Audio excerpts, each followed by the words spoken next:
Rumah sakit jika memasuki malam hari, untuk sebagian orang mungkin akan berpikir hal-hal yang menyeramkan. Lorong-lorong sepi, kamar maya, ambulans, dan hal-hal identik lainnya.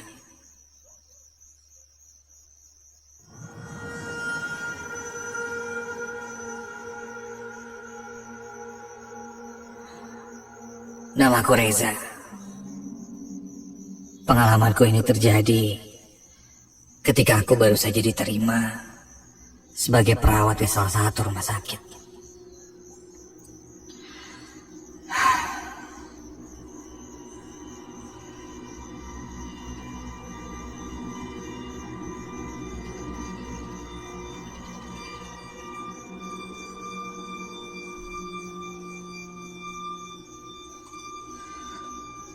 Kebetulan ketika itu,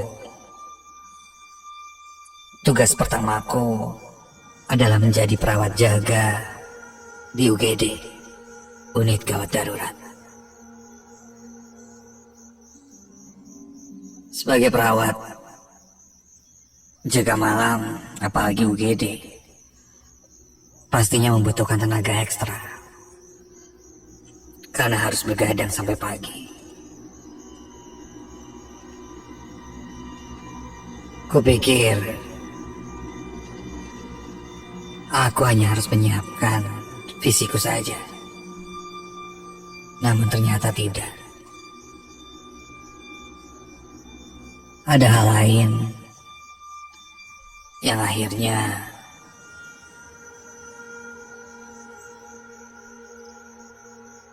membuatku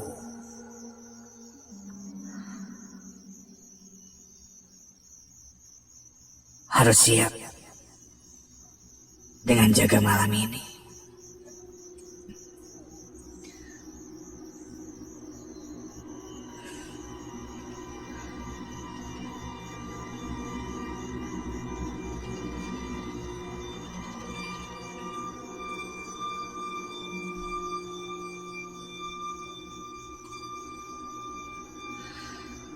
Awalnya kupikir akan jarang sekali ada pasien jika malam hari dan masuk UGD. Namun kenyataannya, UGD di malam hari tidak pernah sepi. Selalu saja ada yang datang, termasuk malam itu. Baru saja aku masuk, datang mobil ambulans dan membawa pasien seorang laki-laki turun dari mobil.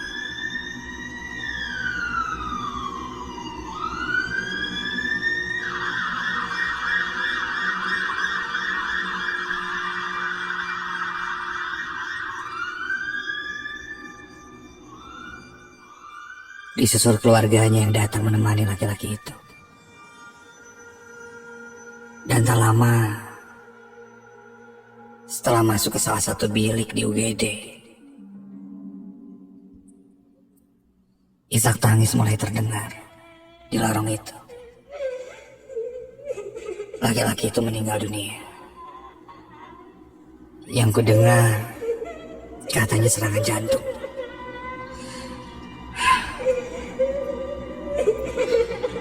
Memang tidak ada yang bisa menebak apa yang akan terjadi.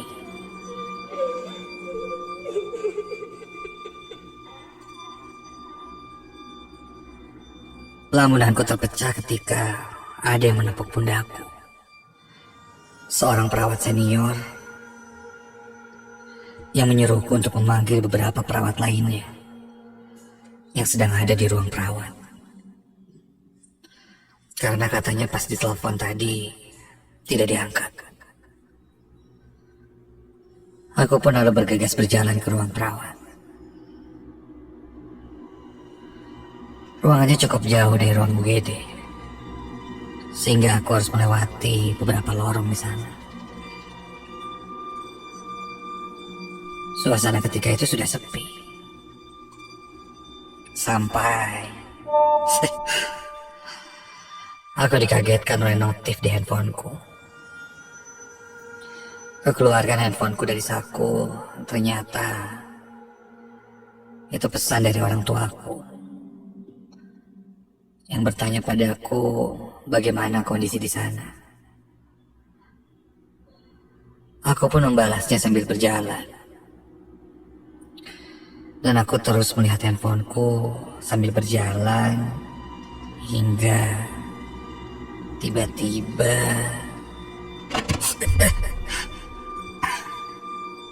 maaf. Tak sengaja aku menabrak seseorang. Karena saat itu aku berjalan tidak melihat ke depan tapi ke handphone. Dan ketika aku lihat, ternyata aku menabrak seorang perempuan. Mungkin keluarga penunggu pasien, pikirku. Aku pun tersenyum. Perempuan itu hanya melihatku sinis. Aku lanjut berjalan ke ruangan. Penasaran ketika aku lihat lagi ke belakang. Lah,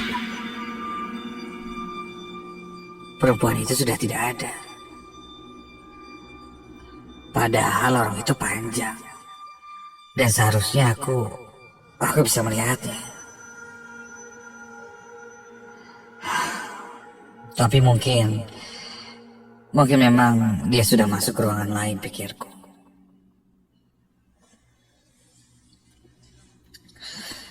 Sampailah aku di ruangan. Aku langsung memanggil para perawat lainnya untuk ke UGD. Dan ketika yang lainnya pergi, aku yang notabene masih anak baru di sana, disuruh jaga ruangan itu. Jangan ditinggalkan kosong pesannya. Selagi mereka mengecek ke UGD. Aku pun mengiyakan. Mereka pun pergi meninggalkanku sendiri di ruangan itu. Ruangan ini tidak terlalu besar. Di belakangnya ada bilik di mana biasanya dipakai perawat untuk beristirahat.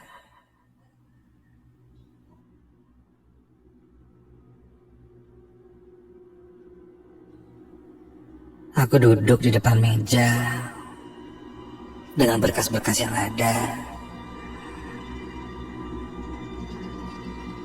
Dan tiba-tiba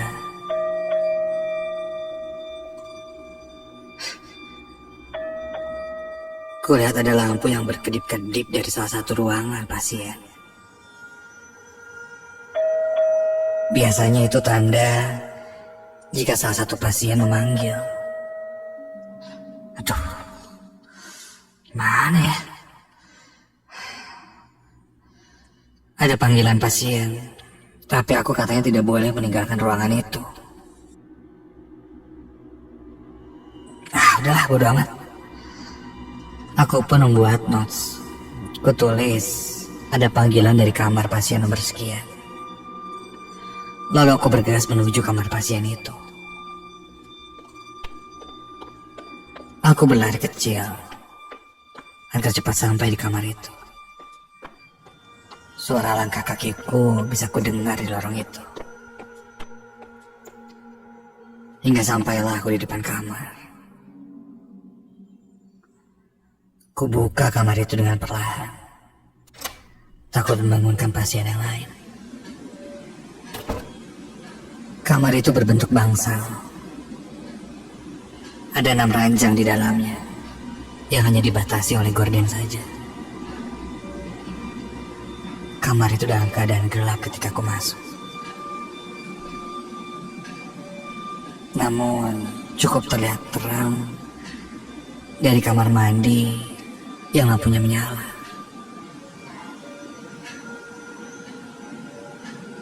Kuintip satu persatu. Kusibakan gordeng itu dari mulai ranjang yang paling dekat dengan pintu. Kulihat ada kakek-kakek yang sedang tertidur di sana.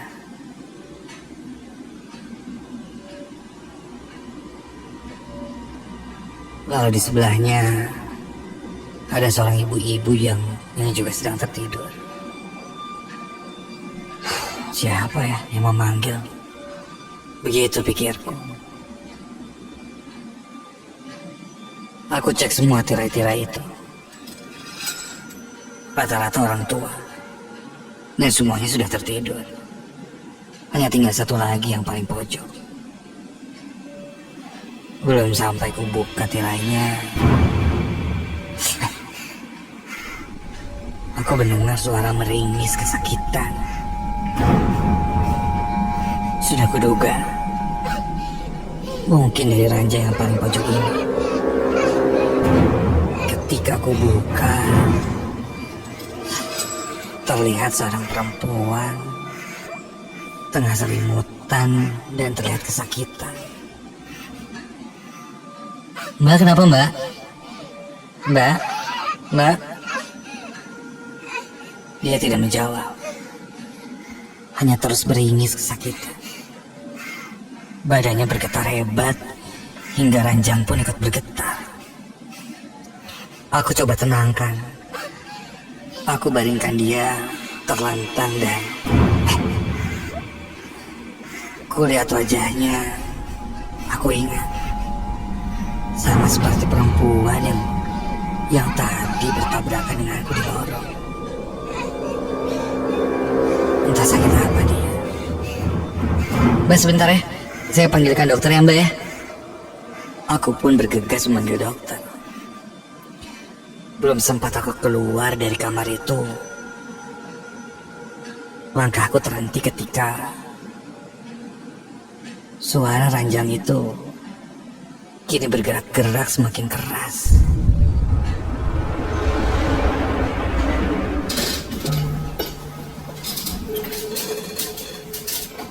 Refleks aku pun menengok ke belakang dan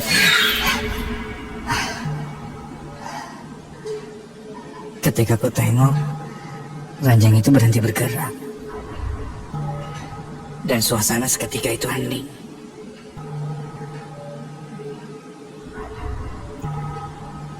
Lalu terdengar suara tertawa terkekeh-kekeh dari pojok kamar itu. Di ranjang yang tadi. Iya. Dari ranjang yang tadi.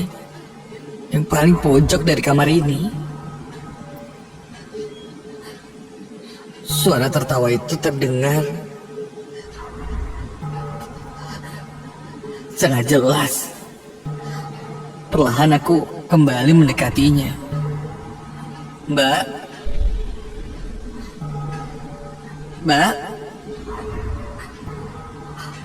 Aku buka gordennya perlahan.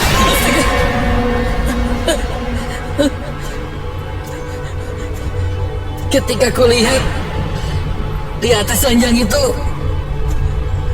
bukan lagi pasien perempuan yang tadi, tapi ada sosok perempuan dengan badannya yang hitam legam, rambutnya panjang berantakan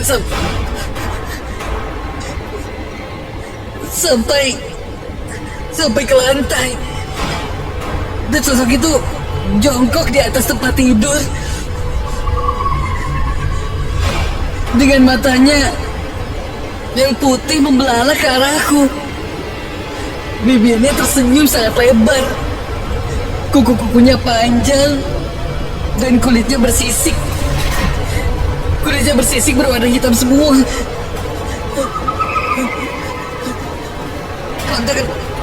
Kontan aku langsung berlari keluar dari kamar itu. Begitu aku keluar dari kamar, tak jauh dari sana kulihat ada beberapa perawat lain yang datang berlari menyusulku.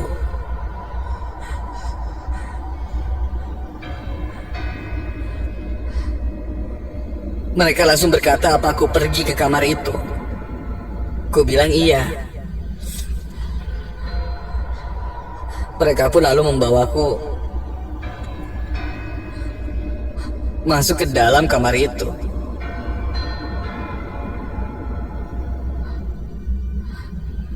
Dan ketika kami masuk lagi ke dalam, ternyata kamar atau bangsal itu kosong. Tidak ada satu pasien pun di sana. Seketika bulu kuduku meremang ngeri. Dan aku pun berkata bahwa tadi di kamar ini penuh dengan pasien, dan salah satunya aku melihat sosok perempuan bersisik itu, kataku. Mereka pun coba menenangkanku dan berkata, katanya konon jika ada panggilan dari kamar yang kosong, jangan sekali-kali datang untuk pergi mengeceknya.